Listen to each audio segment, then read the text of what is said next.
Olá, pessoal! Continuando então com os assuntos da nossa disciplina de epidemiologia em saúde, hoje nós vamos abordar o tema medidas de saúde, índices e indicadores. Então, na nossa última aula, nós falamos sobre os principais desenhos de estudo em epidemiologia, falamos também sobre o conceito de incidência e prevalência, e agora nós vamos descobrir quais são os tipos de medida de saúde e para que elas servem, qual é a utilização delas na epidemiologia. E uma das utilizações, né, dessas medidas de saúde é realizar um diagnóstico sanitário, auxiliar num diagnóstico sanitário, podemos falar também em diagnóstico comunitário. E qual que é a diferença desse diagnóstico sanitário para um diagnóstico individual? Pois bem, o diagnóstico individual, o objetivo dele é examinar o indivíduo, para que assim eu possa formular hipóteses de diagnóstico, aplicando exames, né, que pode ser exames complementares, exames clínicos, para que assim eu conclua o meu diagnóstico, instaure um tratamento adequado para aquele diagnóstico e faça uma avaliação clínica para ver se está surtindo ou não efeito esse tratamento. E no diagnóstico comunitário?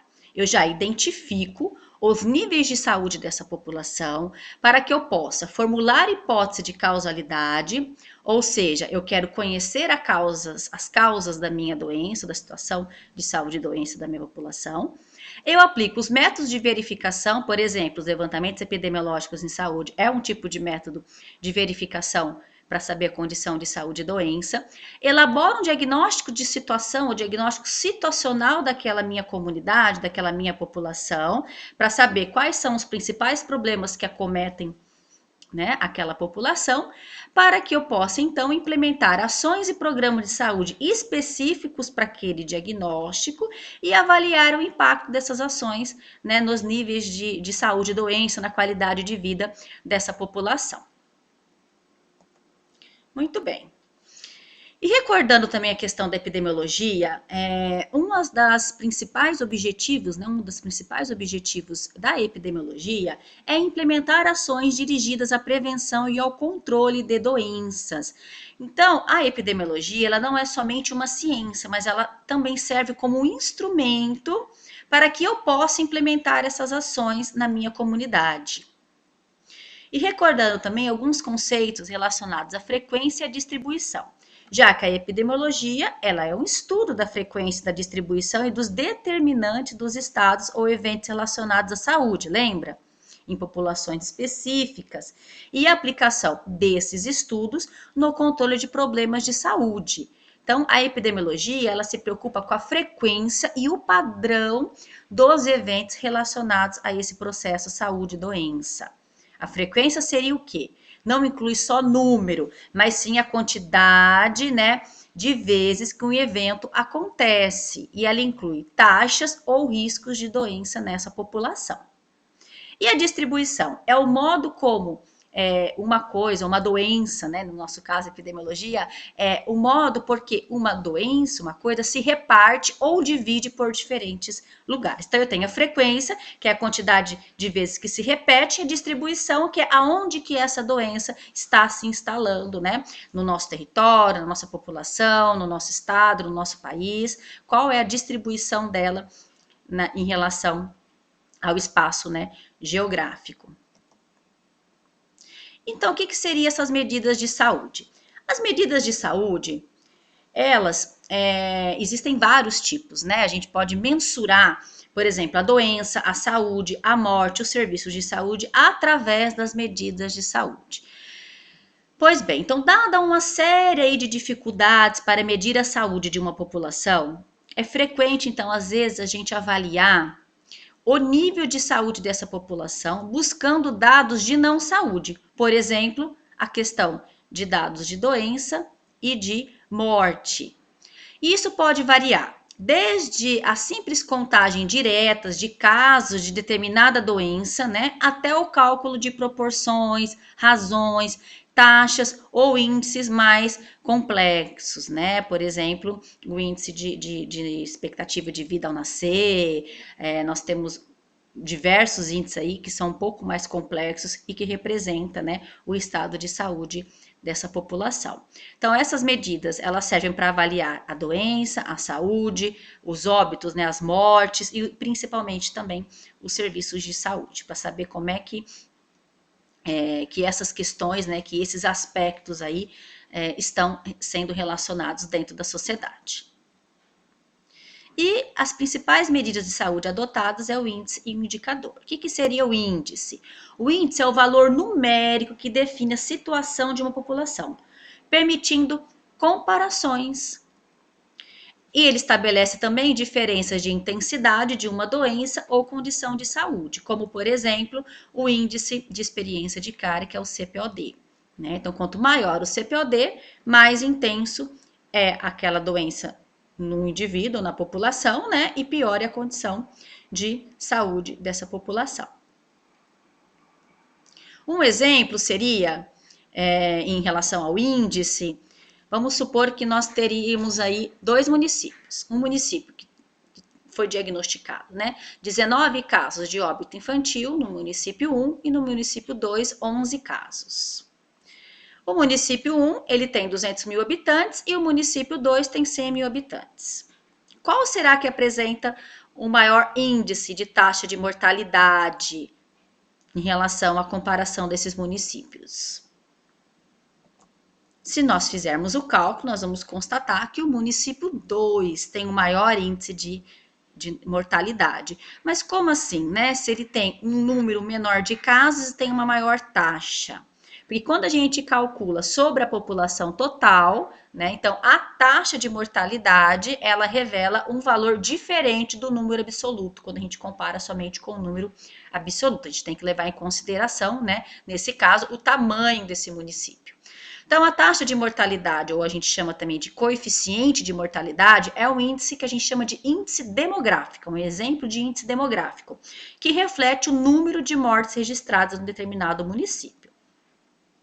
E o indicador, o que seria? Ele apresenta a situação de saúde de forma ampliada, somando índices ou informações mais qualitativas, informações, digamos assim, mais completas em relação àquele valor. E em conjunto, eles devem refletir, esses indicadores, quando em conjunto, eles devem refletir a situação sanitária de uma população e servir para subsidiar ações de vigilância das condições de saúde. E para que eles servem?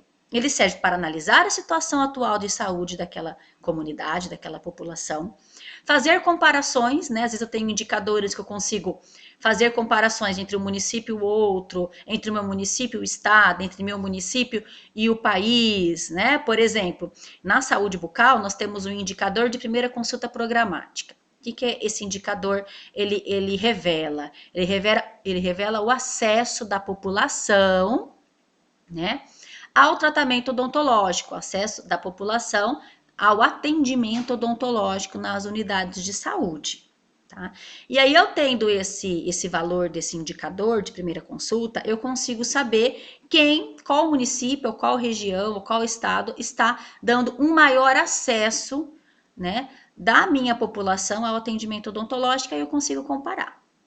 Avaliar mudanças ao longo do tempo, né? Então, esses índices, eles avaliam esses indicadores, né? Avaliam se ao longo do tempo está tendo ou não melhora nesse valor, né? Nesses quesitos. E avalia a execução das ações de saúde. Vocês lembram no diagnóstico sanitário? Quando eu elaboro um diagnóstico situacional, eu implemento ações e eu vou avaliar essas ações. Então, o indicador, ele serve, ele auxilia, ele é um instrumento que auxilia na avaliação e execução das ações de saúde. E como que ele pode ser classificado? Em demográfico, por exemplo, taxa de natalidade, expectativa de vida ao nascer, revela, né, um indicador demográfico. O que revela o indicador socioeconômico? A renda, a escolaridade, o saneamento básico. Então, quer dizer, aquele meu município que a gente percebe que o indicador de renda, de escolaridade e de saneamento está muito baixo, indica que aquele meu município ele tem uma pior condição socioeconômica. Tá? O indicador vai revelar isso. Temos também um indicador de saúde, como a mortalidade e morbidade. Né? A mortalidade avalia os óbitos e a morbidade, o conjunto de causas capazes de produzir uma doença. Temos também o indicador nutricional, por exemplo, que avalia o equilíbrio dietético, como é que está sendo a alimentação, se está sendo equilibrada, né, com os vários aí componentes para uma alimentação saudável. Outro indicador, por exemplo, seria o custo de saúde relacionado à alimentação, quanto se gasta, né, com essa área, com a alimentação em relação àquela população, aquele meu município, e também o indicador ambiental, que pode ser classificado como ambiental, onde ele avalia a qualidade da água, a qualidade do ar, para saber se aquela população está tendo uma qualidade de vida, né, relacionado ali ao seu ambiente, tá? Então a gente sabe que todos esses indicadores, eles influenciam diretamente na saúde da população, por isso que eles são estudados.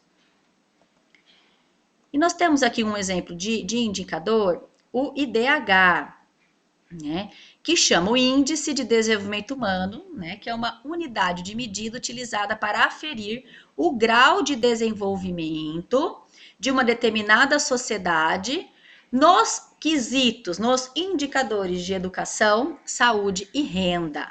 Quanto mais próximo de zero, menor é o indicador para os quesitos, né, de saúde, educação e renda.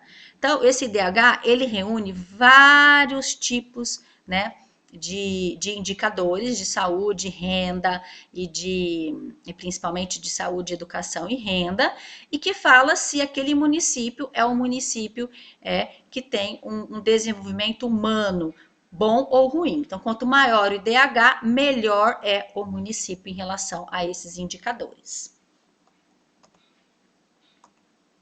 Outros exemplos de índices e indicadores em relação aos índices seria a experiência de cárie, que é o CPOD que nós já vimos no caso 1. Nós temos também o índice periodontal comunitário, né, que é o IPC, que vocês viram no caso 2, e que vocês perceberam no IPC que ele avalia vários critérios, né, para poder compor, de risco à doença periodontal, para poder compor esse índice, assim como o CPOD também avalia, né, os dentes cariados, perdidos e obturados, que são esses critérios. O índice de DIN, que avalia uma doença que nós vamos estudar também, que seria a fluorose. E o índice de necessidade de prótese, que é mais utilizado, né, em adultos e idosos que perderam os dentes, para saber quanto da minha população está precisando, por exemplo, de prótese. Alguns exemplos que eu trouxe relacionados à saúde bucal. E indicadores relacionados à saúde bucal. O de cobertura de primeira consulta programática, que eu falei para vocês, né? E nesse indicador de cobertura, ele avalia o acesso da população ao atendimento odontológico, a razão de tratamentos concluídos e consultas programáticas, que esse indicador, ele avalia a resolutividade do atendimento odontológico, ou seja, se eu tenho na unidade de saúde, eu sou a dentista daquela unidade, e eu aplico esse indicador de razão. Então, eu coleto, né, todos aqueles meus pacientes que iniciaram o atendimento, que aí o acesso, que é a consulta programática, que está agendada, né, e concluiu aquele atendimento, eu vou conseguir ter uma razão, um número, né, um valor, um indicador que sugere que as minhas ações de saúde bucal estão sendo resolutivas, estão dando resultados. Indica também que os pacientes estão faltando menos e abandonando menos o tratamento, tá? E um outro indicador também utilizado é a taxa de alterações da mucosa, né, da boca, em relação às doenças aí, gengivais. Tem um outro indicador também importante que a gente adotou por muito tempo no Ministério da Saúde, ele adotou para poder avaliar os municípios, que é um indicador um indicador que avalia as ações coletivas, que chama escovação supervisionada, tá? Um indicador de média de escovação supervisionada, que avalia essas ações coletivas em ambientes, por exemplo, escolares, em ambientes de grupos que você pode realizar numa unidade de saúde ou, né, numa comunidade com aquelas pessoas, onde vocês ensinam, né, o dentista e o técnico de saúde bucal ensina a escovação e orienta ações aí de prevenção às doenças bucais, tá? Nós temos também outros indicadores de saúde bucal que foi utilizado e que hoje ainda é utilizado, que é a cobertura de equipes de saúde bucal em relação às equipes de saúde da família. Então, nem toda equipe de saúde da família, nem toda unidade de saúde, PSF, existe uma equipe de saúde bucal. Então, esse indicador, ele avalia quais municípios têm maior número aí de equipes de saúde bucal dentro da saúde da família. E isso acaba revelando que aquele município está cuidando mais, da saúde bucal da sua população, ok? Pessoal, era isso que eu tinha que falar para vocês hoje sobre esse tema. Eu deixo aí para vocês 2 referências, tá? Do Tratado de Saúde Coletiva e Odontologia em Saúde Coletiva, do professor Pereira. Obrigada, pessoal, e até a próxima.